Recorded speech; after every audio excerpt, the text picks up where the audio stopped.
This is the story of the super force of space explorers.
Greetings, one and all, and welcome to Mornings of Mischief. I'm your host, Stone Loki. Good morning, everyone. Gap Stargate. Good morning, Pat S. Ow.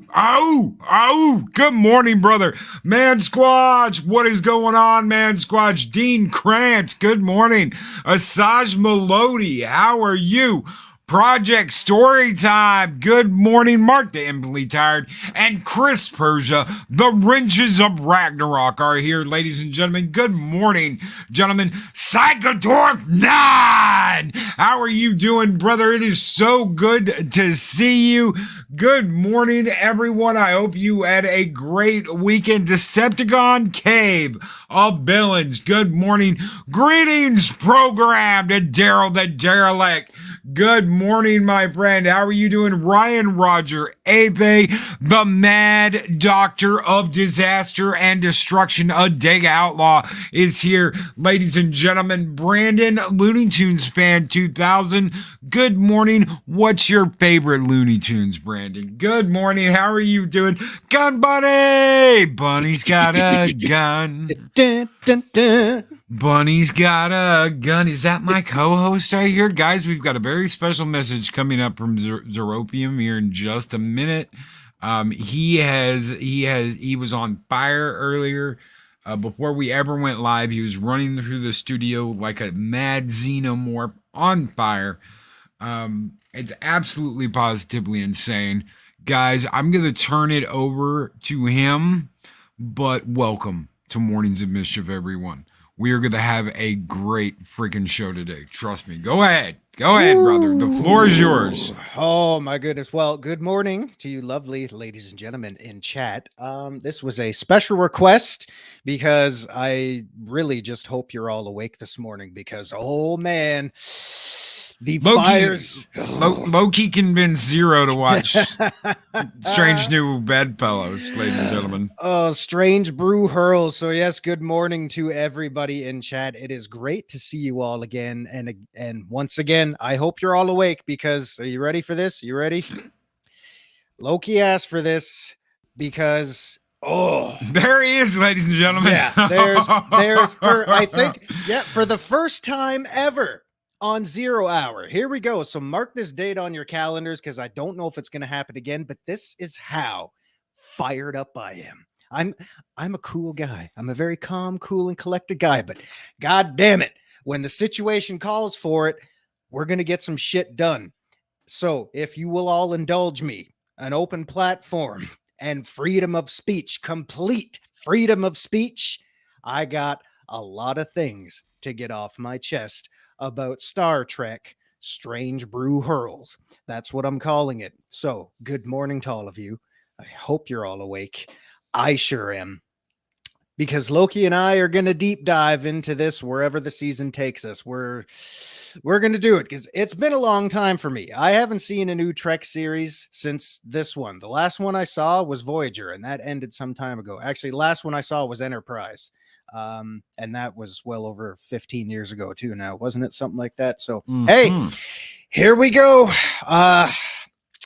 Loki, my brother, let's kick this shit off because we are going to open up a bunch of cans of audio whoop ass. Let's start with the opening. The opening of these episodes, the new opening for Star Trek Strange New Worlds. To me, at least to me, in my opinion, this is designed to hit you in the feels and get you to go, oh my God, Star Trek's back, y'all. It's so back. It's like right there in your living room. Can't you hear it? Don't you see the Enterprise like zooming in and out? It's not a bad intro at all. But I think it's designed to get you to feel something and to make you think that, oh my God, this is back when, yeah. Anyway, go ahead. Yeah. I will say, I thought the opening was all right. It was decent. It got the job done. My first impressions with the music, it didn't really feel Trek a whole lot, although there were subtle nuances of it in there, but it just kind of made me really miss the old school Jerry Goldsmith themes. But hey, I felt the same way about Enterprise, especially after they started throwing the lyrics in there. It's been a long road. Yeah, I'm like, what the hell is this? The guitar. And then the guitar they added after season 2. I'm thinking, oh my God, this isn't Trek. This is some 80s ballads. It's a here I go again on my own. So, in case you didn't know, I got notes, guys. So we got a lot to go through. So let's take it back a couple minutes to the very opening of episode 1. What the hell was that crew supposed to look like? Because to me, they looked like flight attendants. What is up with the hats? I honestly didn't know what I was looking at. It looked like some alien race working at Earth Space Dock or something. They look like flight attendants. I didn't understand that, but hey, whatever. No offense to flight attendants, but that didn't really strike me as a strange new world if they're all wearing hats working on airplanes. No, and they're all there. Barry, no, I can see where you're coming with that. I didn't even think of that. Flight attendants. Yeah, that's exactly that's just what I saw from the first moment that woman appeared on screen with her little hat. It's like, what is this? What is this? Oh, well, whatever. It's the opening. I'll give it some time. And did I give it some time. What did you think about, okay, so like opens up and there's this chick laying in bed. You have no idea who she is. She gets up, she walks in this living room. They've got The Day the Earth Stood Still playing on the TV. And she's like, really? And boom, there's Christopher Pike, beard and all, like, what? It's a classic. Do you want some breakfast? I'm making breakfast. Yeah. Yeah. And this seemed very much to me like the way Kirk talked in Generations when he was like, oh, I was making this before I broke it to my girlfriend that I was going back to Starfleet. Yeah. See, this intro struck me in a whole other way. You could call this nitpicking, but this is what a veteran child of watching Star Trek is going to notice, because she comes in wearing her gold shirt. It's like, oh, okay, she's command. All right. Oh, there's Christopher Pike cooking his eggs and pancakes and shit like that. I'm thinking, all right, okay, cool. You're a captain, or you're in command or something like that. That's cool. Then they proceed to be sitting at the breakfast table, and Pike looks at her and says, "More coffee, Captain? Don't mind if I do, Captain." Are you fucking kidding me? Captain. Are we to believe they sit down every morning and talk to each other like that? I mean, talk about forced exposition in your face. Like, did we really need to hear them speak like that? That Well, makes apparently no it's sense just, it's like whatsoever. a captain, my captain booty call. Yeah. Because they aren't really like dating, they're just like hooking up. So it's like captain, my captain booty call. Yeah, like sure, okay, whatever. And most importantly to me, don't eat fucking breakfast at home in your goddamn uniform. Do you know anything about the type of mess that pancake syrup is going to make, or coffee spills or anything like that? You're light years away from the bridge. Oh, beat me up after I put my shirt on. Boom. They don't fucking eat breakfast at home in full uniform. Are you that stupid? Jeez. I'm sure you got more than one shirt available, and probably more on the bridge somewhere in your quarters, whatever. Don't eat in your uniform when you're not even on the damn ship. You know, having meetings or meals with your crew, that's one thing. You know, there's a little bit of little relaxation thing going on there, but don't be doing that. It's like, if I get dressed for work, I'm not sitting down eating breakfast in my goddamn uniform. Get the fuck out of here. See, I'm sorry, I'm starting already. These are just the little things that irritate the piss out of me. Lead the way. You've got the note. You've got the notebook. Lead the way, brother. Lead the way. You've got the notes. You took notes. I'm just. I did. And oh my God, it's only going to get better from here. If the fires haven't started, they're now going to come up to a boiling point. All right, let's go. Let's bypass. Oh my God. And the part where Pike's communicator's going off. Bring. She's like, oh, your phone's ringing. It's not a fucking phone. Who calls it a phone? It is a Starfleet issued communicator. And not only that scene afterwards where Pike's on his horseback and the guy comes down in the shuttle and stops him, he actually says, you weren't answering your communicator. Now, all of a sudden, it's a communicator. Is it a communicator or a phone? I think they were trying to be cute and it just failed. I Yeah. really do. I think they were trying to, oh my God, we'll call it a phone. It'll be so 21st century. No, I can't. And I can't screech like the scissoring hens do when they're coming up with this shit. Whatever sound they make while they're scissoring and like talking about dialogue. Oh my God, we'll call it a phone. You know the guy in the shuttle. Do you know who that was? See, I recognized him, but I couldn't really put a name to it. Okay. The character he is playing, you will know the name of this. The character he is playing is Captain Robert April. Captain Robert April. Well, he's Admiral now. Captain Robert April was he's Admiral now. Decided that this morning. Captain Robert April was the very first captain of the Enterprise. Robert April took out the Enterprise from space dock, went on its first 5-year mission. Pike took it on its second 5-year mission. Kirk took it on its third, and eventually another 5-year mission. Yeah. See, that is because there's going to be a lot that's going to have to jog my memory, because again, I haven't watched Trek in some time, but yeah. Mexican Iron Man asked, did you see both episodes or just the first one? Just one.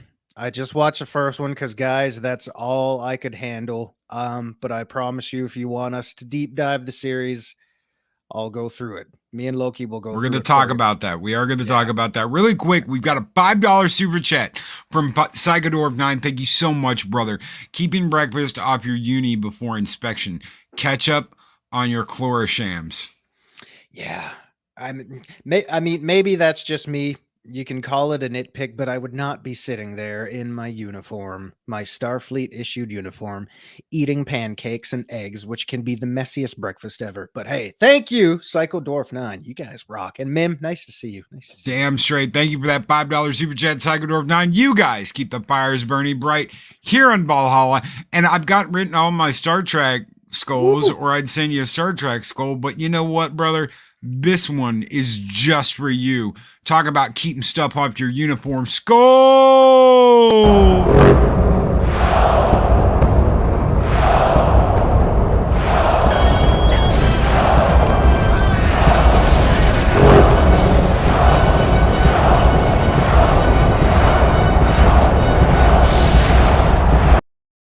Would you like to know more? I would like to know more. Join today. Woo! I want to go back to real quick. Something Pat S said up there. He said, LOL, go Zero, go. And this is only the first 5 minutes. Loki, what did I message you yesterday? I said, I'm 4 minutes into the first episode. What the fuck is this? Yeah, he did.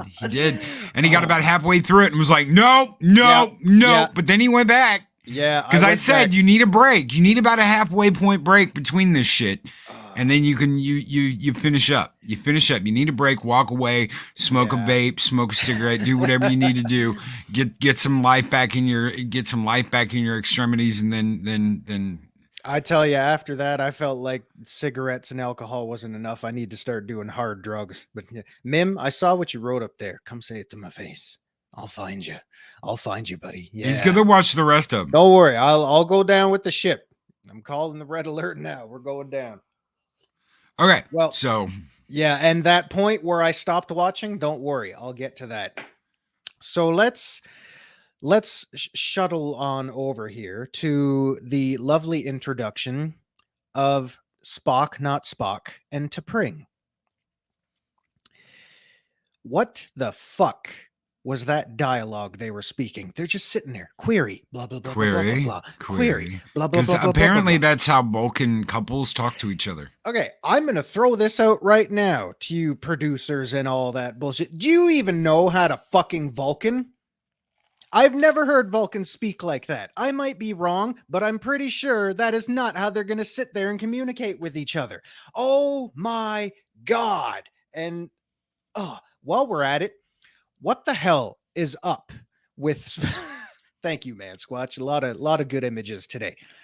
Query, blah, blah, blah. Query, blah, blah, blah. I felt like I was stuck in one of those never-ending rambling dialogue moments in the Matrix where they're just spewing gibberish for 10 minutes in a horrible attempt to somehow fill in the gaps between moving the plot along. I was sitting there thinking, what is this? What are they even saying? What is the point of all this? And then it's will you marry me? Blah, blah, blah. Okay, first of all, what the fuck? Okay, so it's established they don't know how to use Vulcan dialect properly. No Vulcan friggin' speaks like that. And I got more on that in just a bit. First of all, what the fuck is up with Spock's eyebrows? He looks like a goddamn caveman. 75-cent caveman eyebrows. Do you want to tell me how they made Leonard Nimoy look better than that 50 plus fucking years ago? Can you answer me that? Because the camera's right there. It's right on his face. And all I'm seeing are Neanderthal eyebrows. I thought it was fucking ridiculous. Oh my God. Oh, she's seen me before, Gun Bunny. It's all right. A lot of people have seen me before. This ain't my first time. It's just the first time on Zero Hour. Now, so T'Pring is getting all friggin' randy and horny and shit like that. And the glaring thing that is being pounded into my face is the fact, and again, you can call this nitpicking, but this is the way I was raised on this show. She's using words like don't and shouldn't and things like that. Excuse me, Vulcans do not short form like that. They would say do not, should not, don't answer your phone. No, do not answer your phone. Do not answer your communicator. Like, again, do you guys know how to Vulcan? Does anybody know how to write dialogue speak? Oh my God. Spock did it better than that. And he's half fucking human. And he always said, oh, Captain, I do not think we should blah, blah, blah, blah, blah. Proceed with caution as we should not be like, oh my God. Do you understand anything at all? I get Bad it. Steven, thank you for your $2 super chat, Bad Steven. He says, I was tweeting the first 5 minutes of season 2 Picard. Flaming garbage. Oh, hot garbage. Hot garbage. My God. Yeah.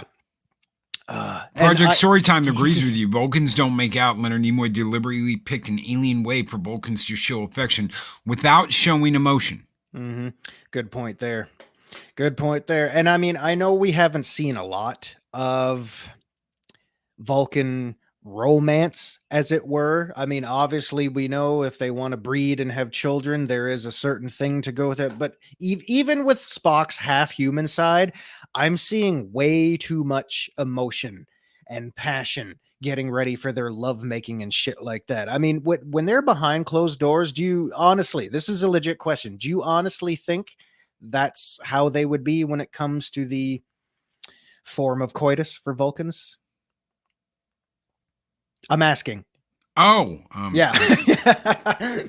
what we have seen, what we saw was in the only thing we've ever seen really was in Search for Spock and in Enterprise.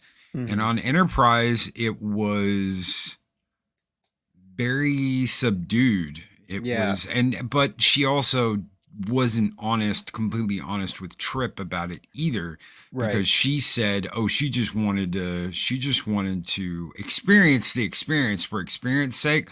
When in reality, she was close to Pon Farr, and she was like, "I'm feeling fine, baby." Oh yeah, it's been so long. Woo! Let's get it on. Let's get it on. Let's get it on. Yeah. That's right. So that's the only two times we've really seen anything. Yeah. So I mean, Paul was high on space metal. Yeah, she was high on. But if you listen to her mirror version talks about having sex with Trip because she was on Pon Farr and she had to. She had no other choice. I think she did it because of that and then played it off like, "Oh, I just wanted to experience the human mating ritual. It really meant nothing at all."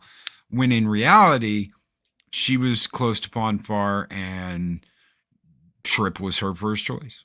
I've gotta get the peen. I gotta get the peen, and Trip's the guy who's gonna give me the peen. So in the interest of science, I guess it kind of makes sense. That's another good point there, because even on Voyager, Tuvok had no choice but to go through the symptoms of Pon Farr without acting on those primordial urges. They had to get him a holodeck booty call with his wife. Yeah, because up until that point, we saw the trials and tribulations that he was going through, trying to keep that all in, because, you know, they're the masters of keeping their emotions in check.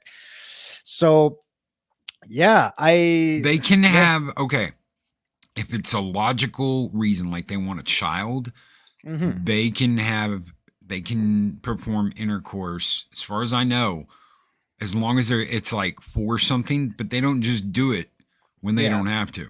Yeah, they don't do it just for the sake of doing it. And thank you, DJ Ronnie G, for that $5 super chat, brother. Thank you. Yeah. Which brings me to the thankfully last moment with T'Pring in that episode, when Pike calls him on his phone. Don't answer that. Blah, blah, blah. Fuck off, T'Pring. Get the hell out of here. When Spock's communicator is going off and he stands up, chest exposed and everything, he walks up and, "Oh, Spock, are you naked?" "No, Captain, I am not." She just fucking pipes in out of nowhere. "But he will be." Bitch, shut the fuck up. This has nothing to do with you. How dare you fucking interrupt a call from the captain of a USS Starfleet ship? Back the fuck up. Who the fuck says stuff like that? Would you, if your science officer, who you're about to get down and dirty with, gets a call from an acting captain of Starfleet, would you be just sitting there on the bed going, he was about to get naked? Shut the fuck up. Know your place, bitch. Sorry, guys. I told you. Open platform. Dean Krantz, Captain, it is only logical to get spanked when the need arises. Cue cheesy porn music. Yeah. Woo. Yeah. Uhura has a tragic backstory. Her entire group in Kenya was also apparently created by mushroom aliens living in an asteroid. Mexican Iron Man with $4.99 super chat. Zero, we're at minute marker 25 on the show, and you're still bitching about the first scene. Giddy up there, buddy. We got more trash to discuss. Yeah, and how ironic is that? Because according to my notes here, Is Spock cut? That's a good question. That's a good question, Pat. And thank you, Mike. Thank you so yeah, much for the super chat, brother. woo, yeah. Do you want to skull that? Spock would never allow the captain to see him like that. New Trek does not understand Star Trek. Absolutely not. Nerdporial life form. And yes, let's give Mexican Iron Man a skull just for you, brother, because you're so badass and I know you love it. Skull!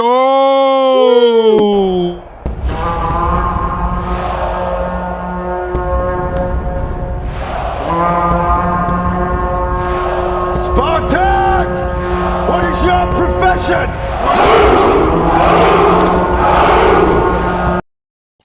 I'm trying to give Zero here as much time as humanly possible so he can get all this out about this first episode. Yeah. Go ahead, brother. I'm sorry. I promise I will do condensed versions in the near future, and I'm not gonna ramble on forever. I'm not trying to hold the show hostage, but damn, my as this being my first foray back into New Trek. Oh man, what a can of whoop ass I had to open on this one. So Mim mentioned the 25-minute mark, and it was precisely the 24-minute mark of episode 1 where I shut the goddamn thing off.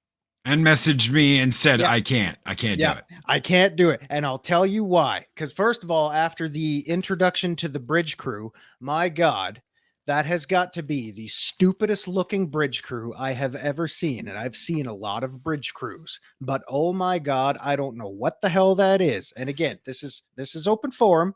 I'm just going to say it.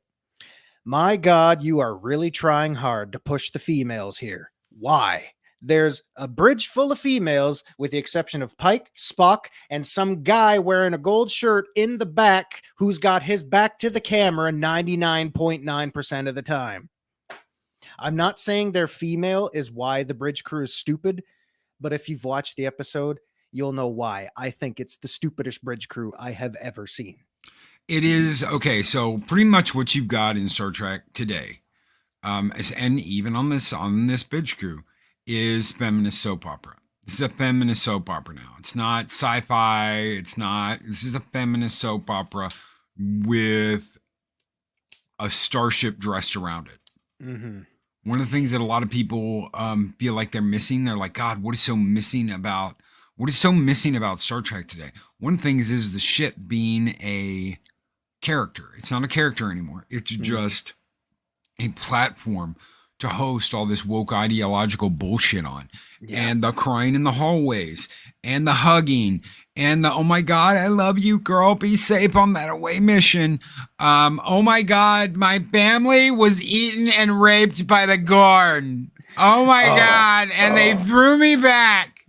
They threw me back. I wish they would have killed me. They threw me back. Because they're Gorn. Okay, it's all a feminist space opera. That's all it is. It's feminist space soap opera. Yeah, and that was completely, I mean, when that's the first thing that I can see right away, without them even uttering one line from their script, you know you're doing something wrong.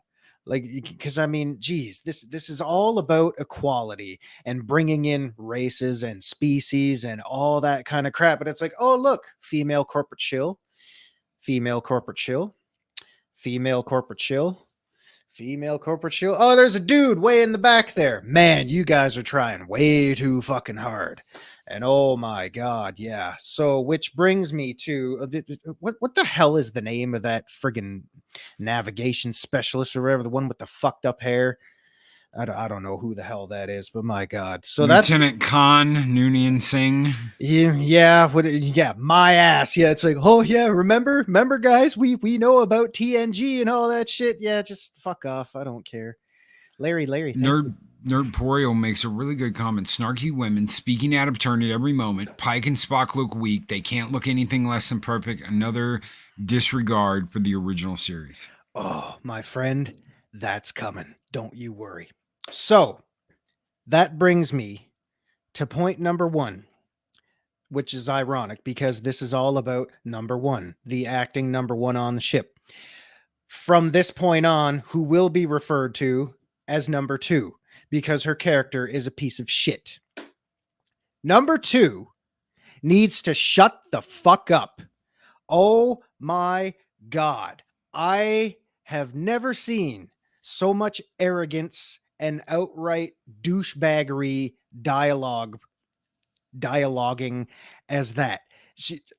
Because this is the moment where I actually shut the episode off. It was at the 24 minute mark. Her number 2, Spock and Pike are all in their little conference room just talking. And every time Pike or Spock open their mouth, she's right up their ass, just interrupting them nonstop. Shut up. I'm a woman. I get to speak. I literally stared at the screen and I said, shut the fuck up. And I turned everything off. And that's when I messaged Loki saying, I can't do it because I'll tell you what, and I'm guilty of this myself, but I fucking hate being interrupted. And I hate trying to have a conversation with someone who's being interrupted. And I hate interruptions in general. Shut the fuck up. Know your goddamn place. If you want to speak, then speak. When that door is now open for you, it's like, oh, well, Captain Bill, but no, we're doing this. Oh, but Spock, I think, no, we should do this. Number 2, shut the fuck up. Seriously, because you're really starting to rub me the wrong way here. And I haven't even dug into your backstory yet. My God. Larry with $2 super chat. Kurtzman said it's a platform, not Star Trek. Fuck them. Yeah. And Monty G, by all means, comment. Whether you've seen it or not, whether you've just seen a preview, comment. We're pretty much breaking down what this is. By all means, comment. I'm not the kind of person that's going to be like, you can't say anything because blah, blah, blah. No. This is not speak. This is an open forum in the morning concerning whatever topic we're talking about, by all means. As long as you're not trying to drag us down like, oh my God, did you hear what Star Wars did? Or blah, blah, blah. I don't care. By all means, comment. Mexican Iron Man, $9.99 super chat. No skill needed. Question 0. Which bridge crew member was the last most hot or stupid? Note, the pilot was named Ortegas. Not Ortega, but Ortegas, as in they/them. I guess Ortega is too binary. I guess so. Which bridge crew member was the least most hot or stupid? You know what? That's a really good question. I'd probably look a little bit too masculine and sexist for trying to answer it, but honest to God, my honest answer is I'd never even put the thought into it because the thought, just the plain image of the bridge crew just turned me off for life. I mean, it was too much all at once. I mean, that sitting there with the friggin' weird looking hair and not Uhura sitting there at the comm with the fucking thing sticking out of here. Oh, I'm so excited. Oh, I saw you guys play handball and shit. It's like, what the fuck is this? Dude. Oh my God, I'm so excited to be here. Yeah. I'm so excited. Oh my God, I'm going to take a shit right here on the bridge. I can't control it. I could not understand why they made her. Oh, hell, Amber Turd. Oh, hell, Amber Turd. I'm going to take a shit right here on the bridge. I'm so excited. Yeah, I mean, whether this is your first voyage or not, this is your first real assignment, and you're getting assigned to the Enterprise after a decorated captain. You're serving under him or with him, whatever you want to fucking call it these days. Would you sincerely go to that little chair with that little thing sticking out of you? Would you legitimately act like that on an assignment such as that? It's like, I understand you're excited. You have every right to be excited. You're on the fucking Enterprise. You get to do all this amazing shit. But I certainly would not be sitting there like, oh my God, I can't wait to talk to this alien species about the sports they played. Got to stop and take a selfie. Oh my God. Monty G asked, I'm curious if y'all hated Janeway too. I had a problem with Janeway in the first season, and this is a writing problem. It's not a her problem. It's a writing problem. In the first season, they come up against a race. I think they were the Bajians or the Bedians or whatever, but they were the people that's basically their skin was falling off and they were dying and their organs were failing and yada, yada, yada. Yeah. They harvest 2 members of Voyager's crew. And because of this, Janeway tells them, if you ever come near us again, ever, I will hunt your people down and I will destroy you. I will come after you. I will relentlessly chase you through open space and take you all out.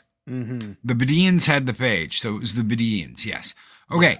This happens again, like 6 months later, and she does nothing. We have one crewman back. We lost one, and we have set course for the Alpha Quadrant and are continuing our voyage for home. And I'm like, what the fuck, bitch? You said if they screwed with you, you were going to go after them and make them rue the day. Now you have absolutely no clout with these people. They're going to keep coming after you because you did not keep your word and do what you said you were going to do. But that is a writing problem. Yeah. They did not know how to write her character, and she hadn't gone all get away from her, you bitch, yet. Yeah. So Yeah, there's an exactly. episode where Janeway goes all Ellen Ripley.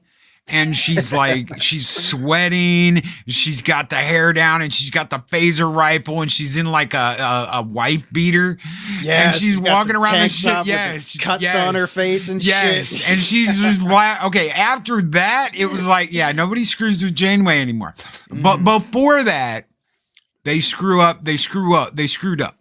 So it's a writing problem with the beginning of Janeway. Later, I loved Janeway. I thought she was absolutely awesome. Yeah.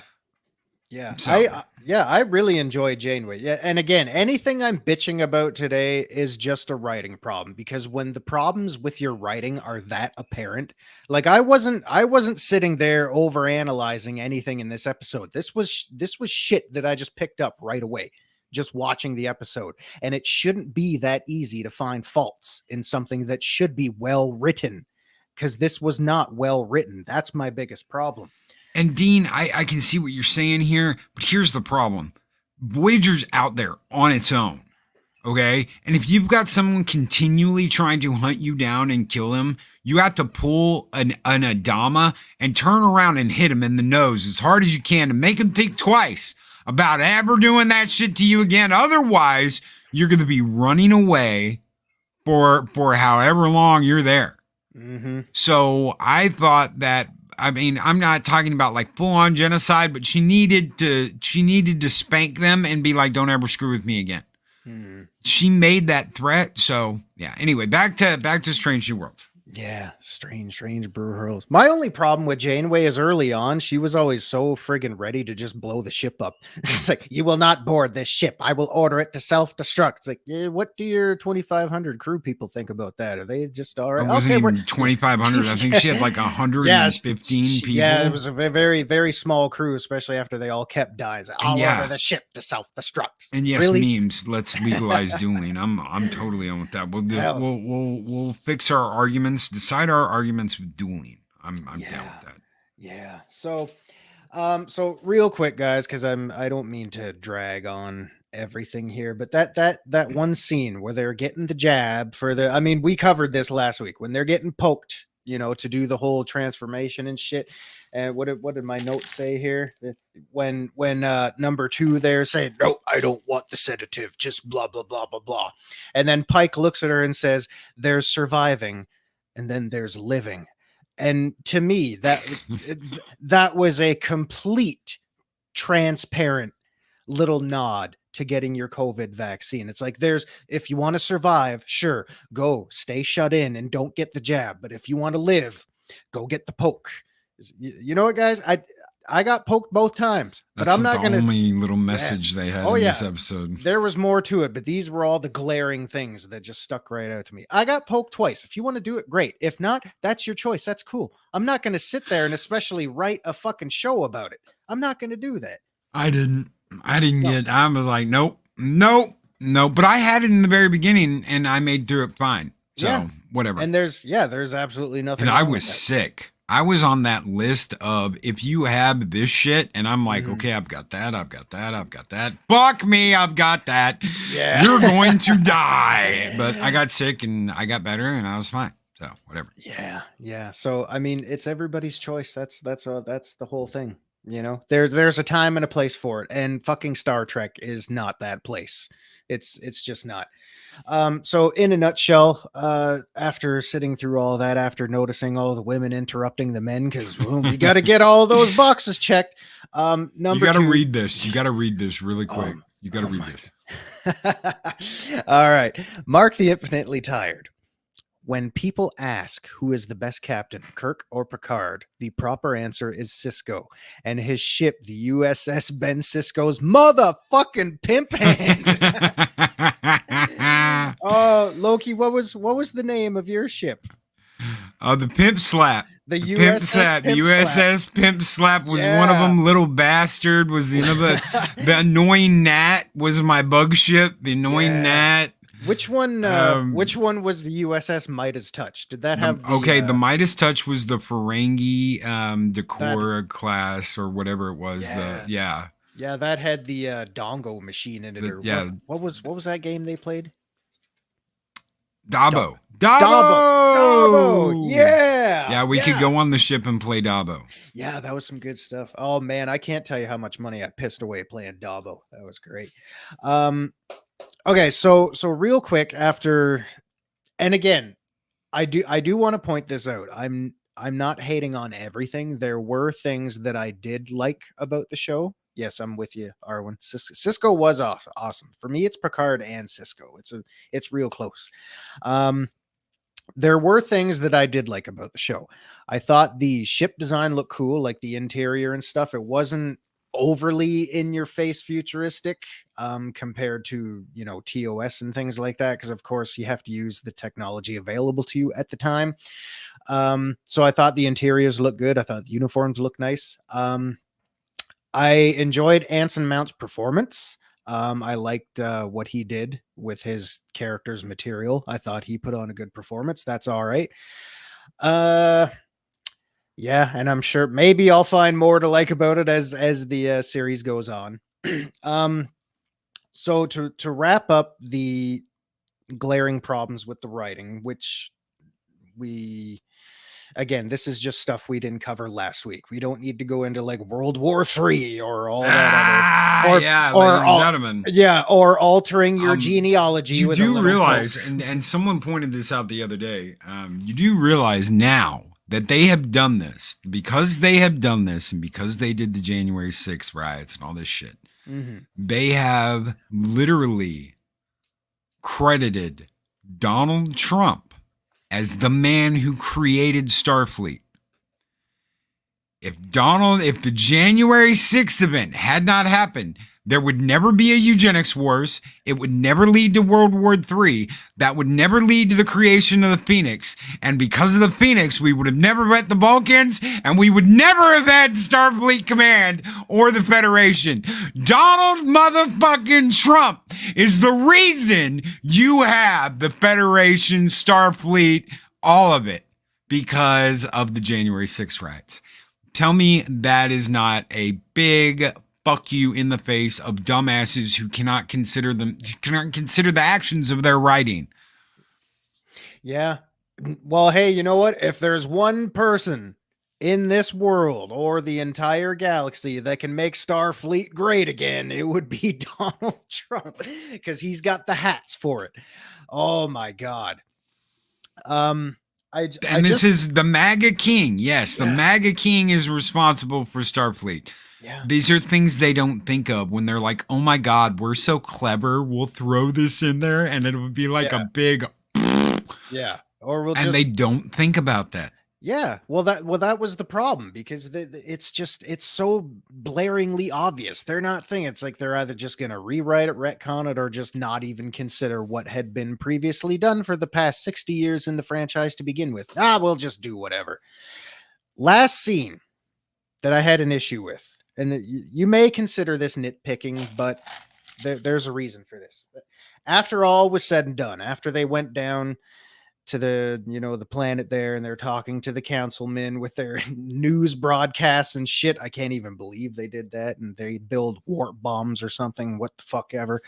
Sure. They built warp bombs out of looking through a telescope. Yeah. I mean, do you want to, they figured out, and this was a quote. They managed to figure out how to create matter, antimatter, warp engines, and blah, blah, blah, blah, blah, just from looking at shit in the sky through telescopes. Are you fucking serious? They were able to reverse engineer that shit from pictures. Okay. All right. Just like that, apparently. So number 2 is standing with Pike.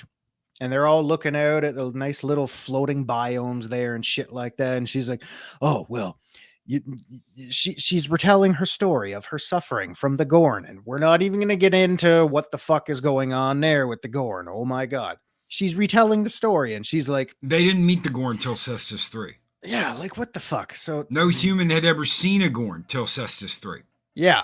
Yeah. So, hey, way to keep continuity afloat, guys. That's awesome. So she's like, well, you've read my file. You know the story. And then she goes and explains the whole damn thing anyway, just to fill the audience in. It's like, you know what? Do you really have to force that in there in the first episode? That's not necessary. Why did they do it? Oh, so maybe the audience can start to build up a little bit of sympathy for. Well, sorry, because your character has been doing nothing but pissing me off for the previous 45 minutes. So too late. Fuck off. I don't care. Oh my God, I was out of it by then. It's like, I appreciate they gave her something to work with, but that was so obviously forced in there. It did not need to be like that. The one thing I was okay with number 2 finally calming the fuck down at the end of the episode and starting to respect Pike a little more. And hopefully she'll start to respect the other crew, men and women and aliens that she works with. Because I understand she was saying, oh, well, you know, I had a problem trusting you and shit like that. It's like, really, you're serving on a ship with a captain and you don't trust him. That's fine. But is your first instinct just to lip off and just go rogue every chance you get? No, that'll fucking get your ass kicked out. Do you know who you're working for? Do you know what you're supposed to do? Apparently not. And now you're going to retell this sob story just so we'll get a little bit of sympathy. No, man, you just can't do it like that. That's not how it works. That's just not good writing. I'm sorry. And that was the biggest problem I had, was every single fault that was in front of my face watching episode number 1 was the fault of bad writing and direction and anything else that follows into that realm. Because, oh my God, it was a lot. There has been a push on social media, at least as far as I've seen, that this is a return to form of Great Trek. This is Star Trek back doing what Star Trek was meant to do. This is fixing everything. This is so much better than Picard and Discovery. I want to tell you guys something. Picard and Discovery is fucking bad. It's fucking horrible. I probably took 3 breaks trying to finish Picard, 3 breaks each episode. I'm only having to take 1 break here. But in my opinion, shit is still shit. Whether it's shiny shit, whether it smells good, it's still crap. Yeah. And being fed crap, they're just going to keep feeding you crap if they're allowed to keep feeding you crap. The interview with Anson Mount, when he said, oh, it was so clever throwing the January 6th riots in there because we're keeping up to date with current activities. You just blamed that for the eugenics wars and for World War III. Yeah. And you just gave that precedence of this is what creates the Federation. Mm-hmm. Yeah. And my biggest problem with that is they had to narrow that down so specifically, and they brought the real world elements into it. I understand that, you know, Star Trek as a whole, where they took humanity, you know, born from all the crap that we put ourselves through, then, you know, we evolved as a species, as the human race, into what Starfleet eventually became, to what humans eventually became. But do you really have to take the time to pinpoint certain events, rather whether they're fictional or not, and drag that into your brand new show? Like, it's the first episode. Why do you got to force all that in there? Because I'm telling you right now, folks, if I'm going to watch Star Trek, I'm not going to watch it to look at mirror images of the shit that's going on outside today, or the shit that's going on overseas, or anything else. You're watching this to escape all that and to get new ideas and philosophies and, you know, the drama, the tension, the feel good moments, and all the stuff that goes in with that. It's like, if I wanted to watch a news broadcast, I'll just go watch a fucking news broadcast, you know? Now they didn't dwell on that for too long, at least in the first episode, but I'm sitting there thinking, man, why are you doing this?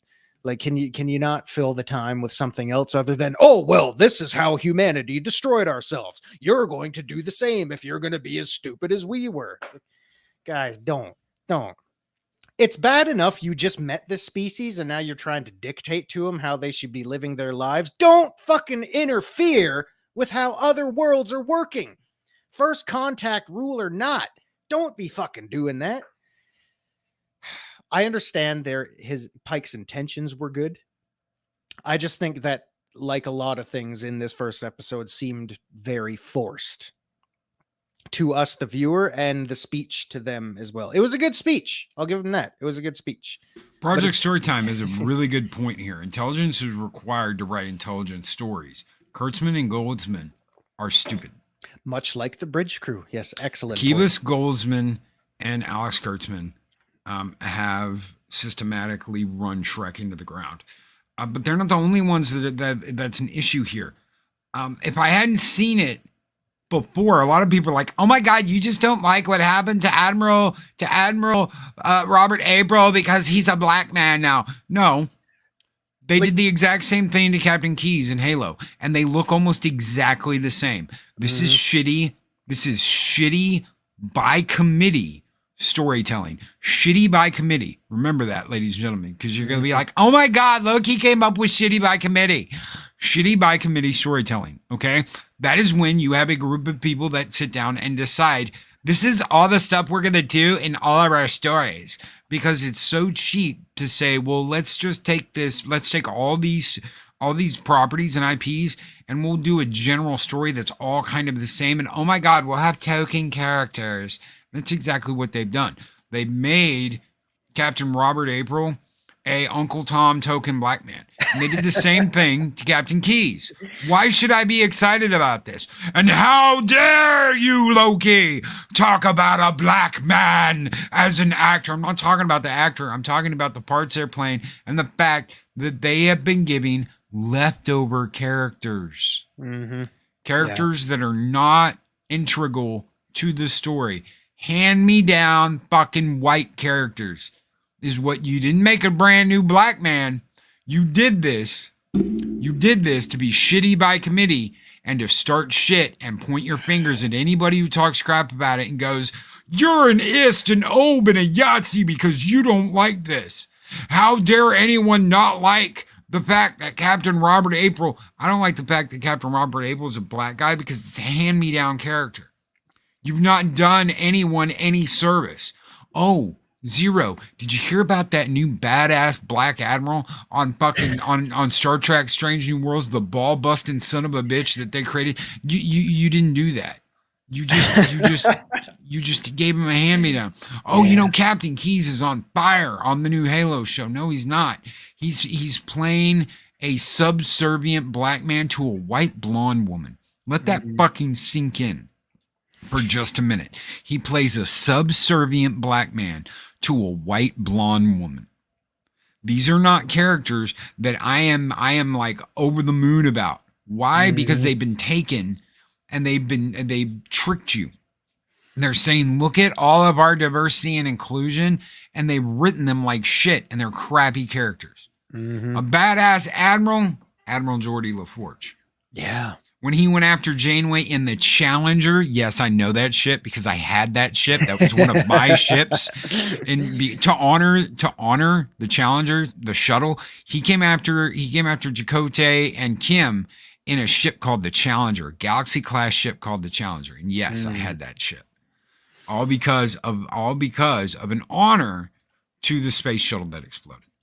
I'm totally down with that. Badass Black Admiral LaForge going after Chakotay and Kim in a ship called the Challenger. I want more of that, but they can't do that. They can't do that. No, you can't do anything exciting like that. You just got to go through and check all your boxes and make sure you're just doing what the higher ups and the crazies want. Yeah. So to summarize, guys, this is what this is the thought that I had after episode number 1. If things don't change, then these rules will still apply. Ahura, not Ahura, whatever, can shove that thing that's in her ear right into her fucking brain and give herself a goddamn lobotomy. Spock, not Spock.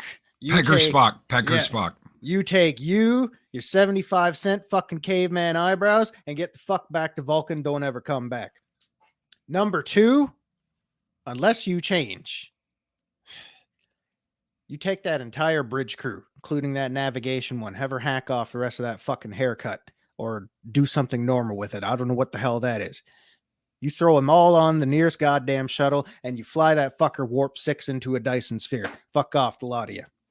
And Mona G, we like going deep. And again, I do want to clarify, this has nothing to do with the actors or actresses themselves.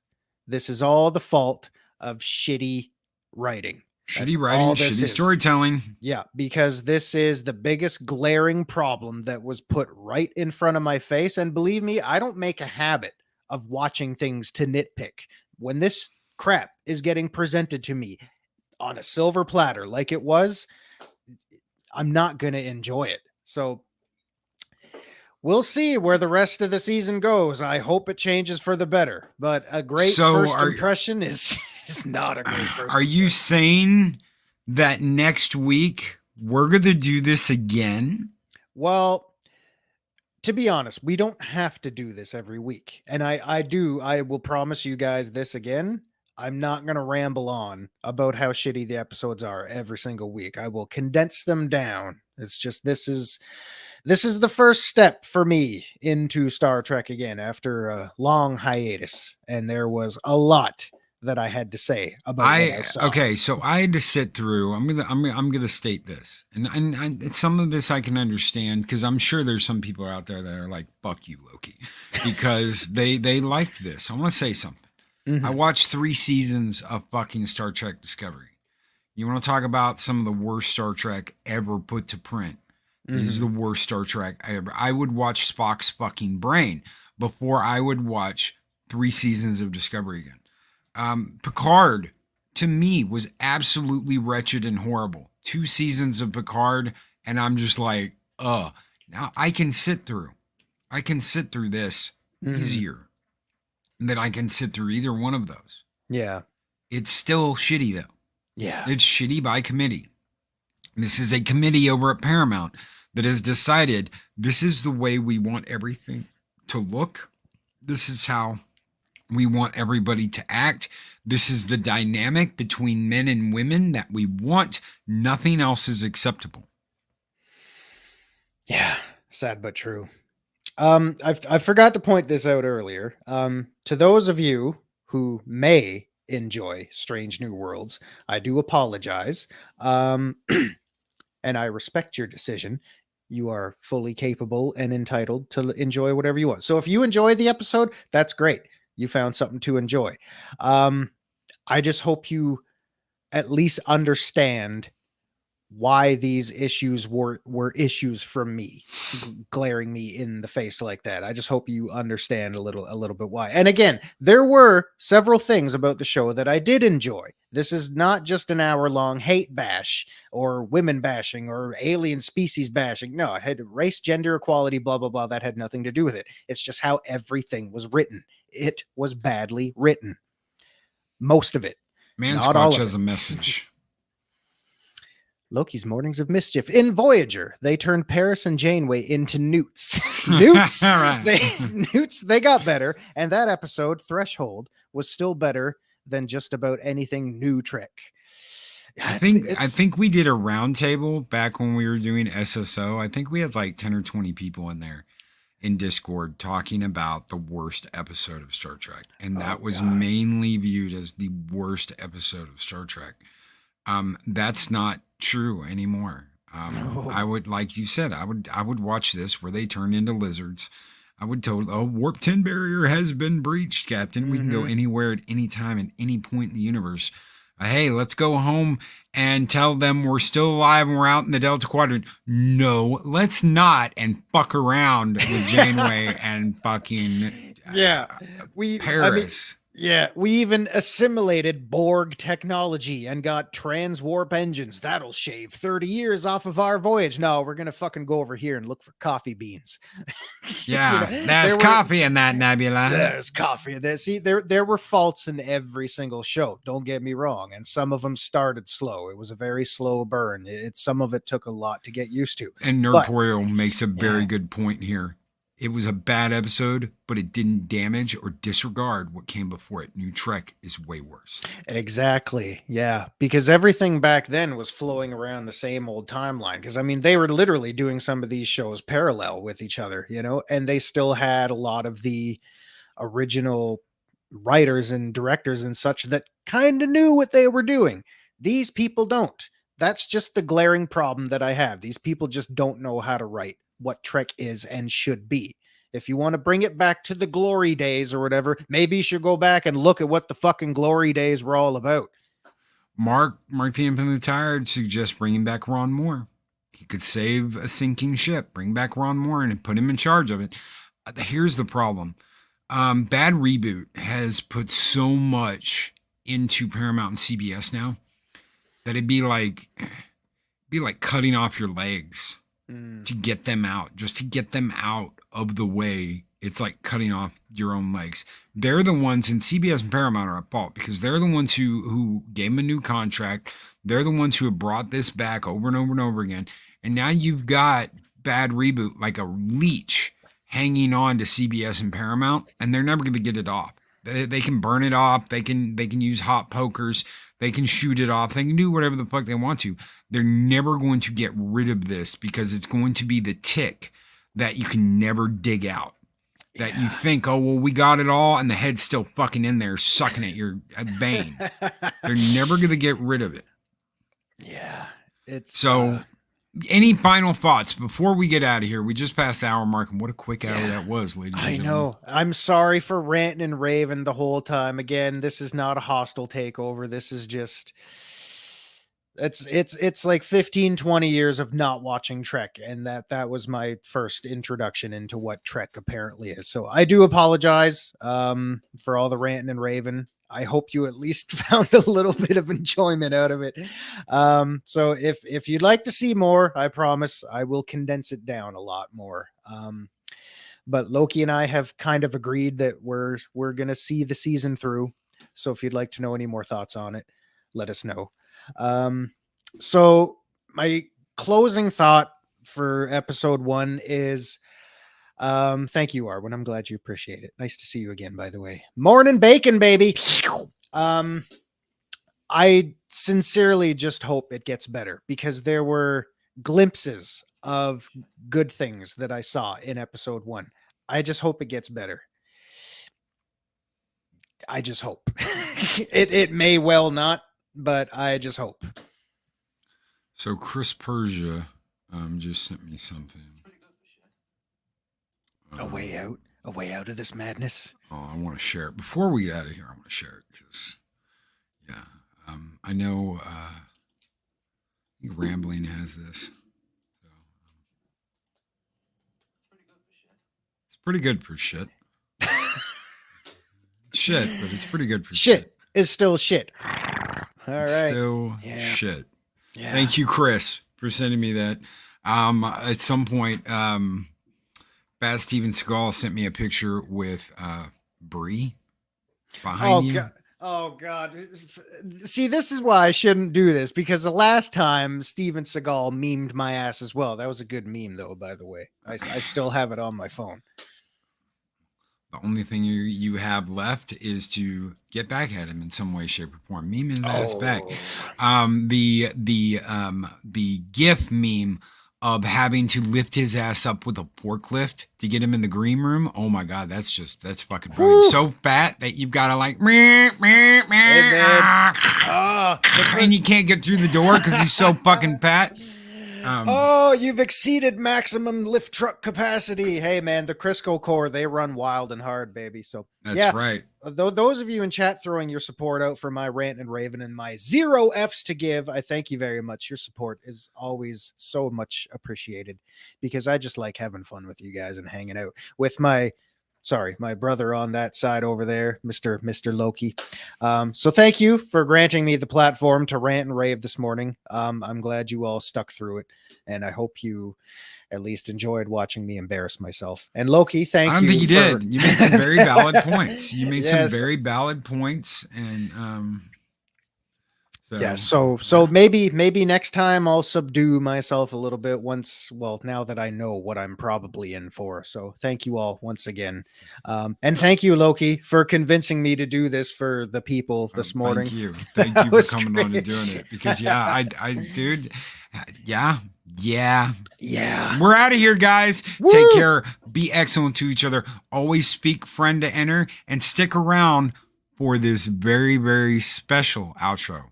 Just for y'all. Take care, everybody.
Like, comment, and subscribe, and hammer that notification bell.